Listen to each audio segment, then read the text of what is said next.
अगर आप भी चाहते हैं बिट्टू मलंगिया इंटरटेनमेंट का ऑडियो वीडियो सबसे पहले आप तक पहुंचे, तो लाल बटन को दबाकर चैनल को सब्सक्राइब करें और बेल आइकन दबाना ना भूलें।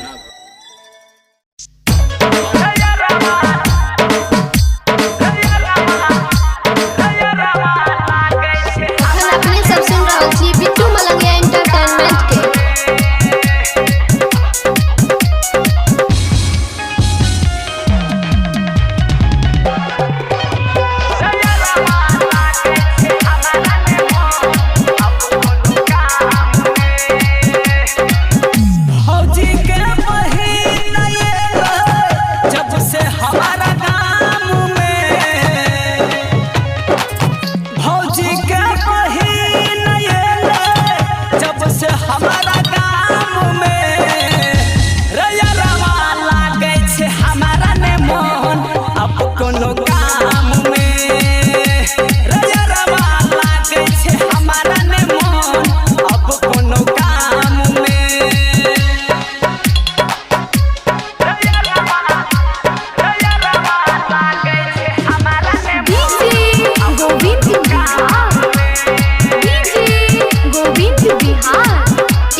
presented by Bittu Malangiya Entertainment।